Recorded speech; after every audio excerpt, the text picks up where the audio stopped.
जय श्री कृष्णा दोस्तों, स्वागत है आपका मेरे YouTube चैनल आर के भक्ति में।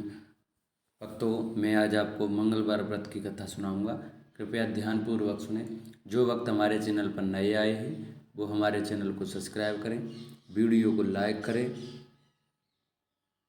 और कमेंट में श्री हनुमंते नमः अवश्य लिखें।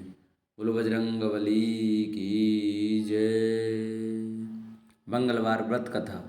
व्यास जी ने कहा, एक बार नैमिषारण्य तीर्थ में 80,000 मुनि एकत्रित होकर प्राणों के ज्ञाता श्री सूत जी से पूछने लगे, हे महामुने, आपने हमें अनेकों पुराणों की कथा सुनाई है।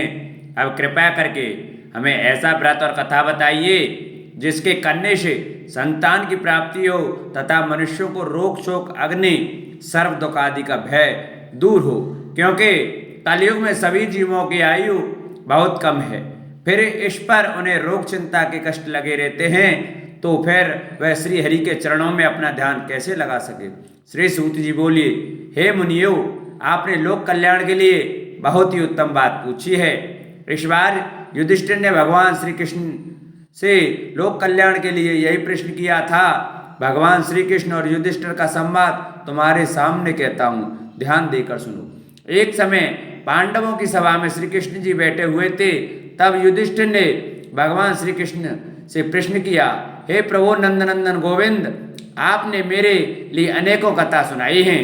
आज आप कृपया करके ऐसा व्रत या कथा सुनाएं जिसके करने से मनुष्य को रोग चिंता का भय समाप्त हो और उसको पुत्र की प्राप्ति हो। हे प्रभु, बिना पुत्र के जीवन व्यर्थ है। पुत्र के बिना मनुष्य नरकगामी होता है। पुत्र के बिना मनुष्य पितृ ऋण से छुटकारा नहीं पा सकता और न ही उसका पुण्यक नामक नरक से उद्धार हो सकता है। अतः पुत्रदायक व्रत बतलाइए। श्री कृष्ण भगवान बोले, हे राजन, मैं एक प्राचीन इतिहास सुनाता हूँ, आप उसे ध्यानपूर्वक सुनो। कुंडलपुर नामक एक नगर था, उसमें नंदा नामक एक ब्राह्मण रहता था। भगवान की कृपा से उसके पास सब कुछ था, फिर भी वह दुखी था। इसका कारण यह था कि ब्राह्मण की स्त्री सुनंदा के कोई संतान न थी। सुनंदा पतिव्रता थी, भक्तिपूर्वक श्री हनुमान जी की आराधना करती थी। मंगलवार के दिन व्रत करके अंत में भोजन बनाकर हनुमान जी का भोग लगाने के बाद स्वयं भोजन करती थी। एक बार मंगलवार के दिन ब्राह्मणी गृह कार्य की अधिकता के कारण हनुमान जी को भोग लगा न सकी, तो इस पर उसे बहुत दुख हुआ। उसने कुछ भी नहीं खाया और अपने मन में प्रण किया कि अब तो अगले मंगलवार को ही हनुमान जी का भोग लगाकर अन्न जल ग्रहण करूंगी। ब्राह्मणी सुनंदा प्रतिदिन भोजन बनाती, श्रद्धापूर्वक पति को खिलाती, परंतु स्वयं भोजन नहीं करती और मन ही मन श्री हनुमान जी की आराधना करती थी। इस प्रकार 6 दिन गुजर गए और ब्राह्मणी सुनंदा अपने निश्चय के अनुसार भूखी प्यासी निराहार रही। अगले मंगलवार को ब्राह्मणी सुनंदा प्रातःकाल ही बेहोश होकर गिर पड़ी। ब्राह्मणी सुनंदा की इस असीम भक्ति के प्रभाव से श्री हनुमान जी बहुत प्रसन्न हुए और प्रकट होकर बोले, मैं तेरी भक्ति से बहुत प्रसन्न हूँ, तो उठ और वर मांग। सुनंदा अपने आराध्य देव श्री हनुमान जी को देखकर आनंद की अधिकता से बेहल श्री हनुमान जी के चरणों में गिरकर बोली, हे प्रभु, मेरी कोई संतान नहीं है, कृपया करके मुझे संतान प्राप्ति का आशीर्वाद दें। आपकी अति कृपा होगी। श्री महावीर जी बोले, तेरी इच्छा पूर्ण होगी। तेरे एक कन्या पैदा होगी, उसके अष्टांग प्रतिदिन सोना दिया करेंगे। इस प्रकार कहकर श्री महावीर जी अंतर्धान हो गए। ब्राह्मणी सुनंदा बहुत हर्षित हुई और सभी यह समाचार अपने पति से कहा। ब्राह्मण देव कन्या का वरदान सुनकर कुछ दुखी हुए, परंतु सोना मिलने की बात सुनी तो बहुत प्रसन्न हुए। विचार किया कि ऐसी कन्या के साथ मेरी निर्धनता भी समाप्त हो जाएगी। श्री हनुमान जी की कृपा से वह ब्राह्मणी गर्भवती हुई और 10वें महीने में उसे बहुत ही सुंदर पुत्री प्राप्त हुई। यह बच्ची अपने पिता के घर में ठीक उसी तरह से बढ़ने लगी जिस प्रकार शुक्ल पक्ष का चंद्रमा बढ़ता है। 10वें दिन ब्राह्मण ने उस बालिका का नामकरण संस्कार कराया।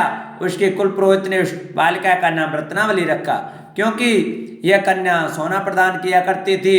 इस कन्या ने पूर्व जन्म में बड़े ही विधान से मंगल देव का व्रत किया था। रत्नावली का अष्टांग बहुत सा सोना देता था। उस सोने से नंदा ब्राह्मण बहुत ही धनवान हो गया। अब ब्राह्मणी भी बहुत अभिमान करने लगी थी। समय बीतता रहा। अब रत्नावली 10 वर्ष की हो चुकी थी। एक दिन जब नंदा ब्राह्मण प्रसन्नचित्त था, तब सुनंदा ने अपने पति से कहा, मेरी पुत्री रत्नावली विवाह के योग्य हो गई है, अतः आप कोई सुंदर तथा योग्य वर देखकर इसका विवाह करा दें। यह सुन ब्राह्मण बोला, अभी तो रत्नावली बहुत छोटी है।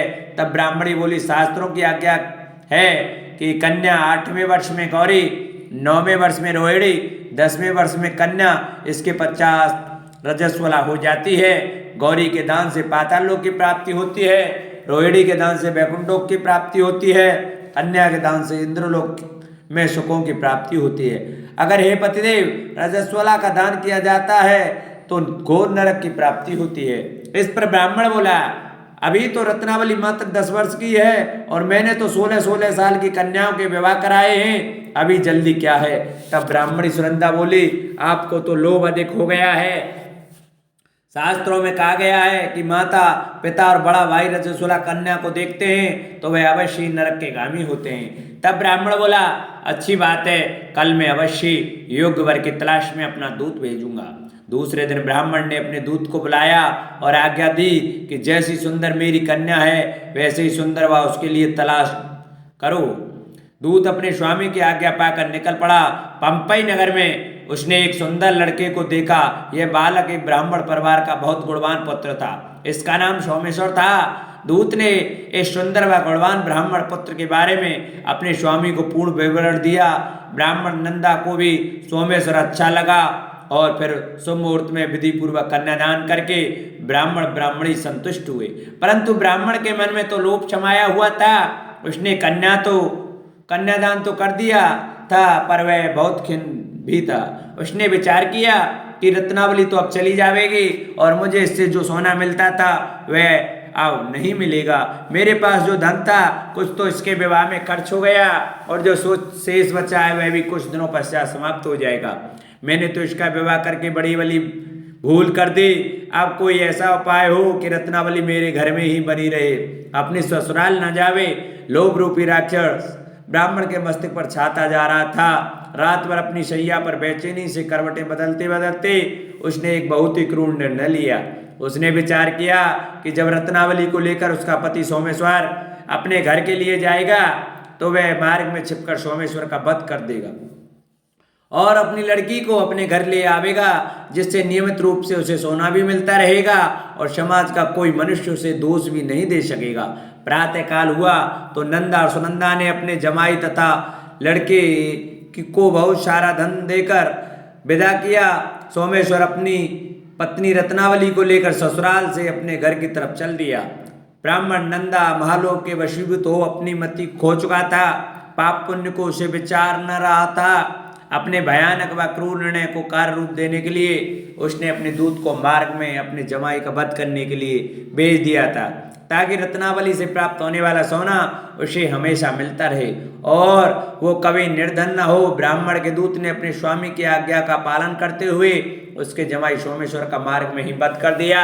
समाचार प्राप्त कर ब्राह्मण नंदा मार्ग में पहुंचा और रुदन करती अपनी पुत्री रत्नावली से बोला, हे पुत्री, मार्ग में लुटेरों ने तेरे पति का वध कर दिया है। भगवान की इच्छा के आगे किसी का कोई बस नहीं चलता। आप तो घर चल, वहां पर ही रहकर शेष जीवन व्यतीत करना, जो भाग में लिखा है वही होगा। अपने पति के अकाल मृत्यु से रत्नावली बहुत दुखी हुई। करुण क्रंदन व रुदन करते हुए अपने पिता से बोली, हे पिताजी, इस संसार में जिस स्त्री का पति नहीं है उसका जीवन व्यर्थ है। मैं अपने पति के साथ ही अपने शरीर को जला दूंगी और सती होकर अपने इस जन्म को माता पिता के नाम को तथा सास ससुर के यश को सार्थक करूंगी। ब्राह्मण नंदा अपनी पुत्री रत्नावली के वचनों को सुनकर बहुत दुखी हुआ। विचार करने लगा, मैंने व्यर्थ ही जमाई वध का पाप अपने सिर लिया। रत्नावली तो उसके पीछे अपने प्राण तक देने को तैयार है। मेरा तो दोनों तरफ से मरण हो गया। धन तो अब मिलेगा नहीं। जमाई वध के पाप के फलस्वरूप यम यातना भी भुगतनी पड़ेगी। यह सोचकर वह बहुत खिन्न हुआ। सोमेश्वर की चिता बनाई गई। रत्नावली सती होने की इच्छा से अपने पति का सिर अपनी गोद में रखकर चिता में बैठ गई। जैसे ही सोमेश्वर की चिता को अग्नि लगाई गई वैसे ही प्रसन्न हो मंगलदेव वहां प्रकट हुए और बोले, हे रत्नावली, मैं तेरी भक्ति से बहुत प्रसन्न हूँ। तू वर मांग। रत्नावली ने अपने पति का जीवन दान मांगा।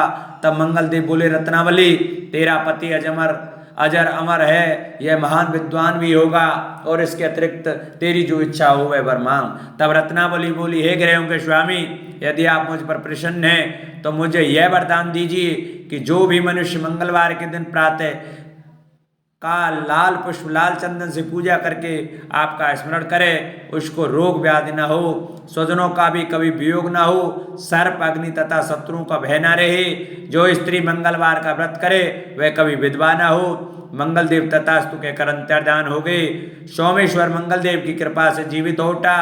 रत्नावली अपने पति को पुनः प्राप्त कर बहुत प्रसन्न हुई और मंगलदेव का व्रत प्रत्येक मंगलवार को करके व्रतराज और मंगलदेव की कृपा से श्लोक में सुख ऐश्वर्य को भोगते हुए अंत में अपने पति के साथ स्वर्गलोक को चले गई। इति श्री मंगलवार व्रत कथा। श्री हरि नमः।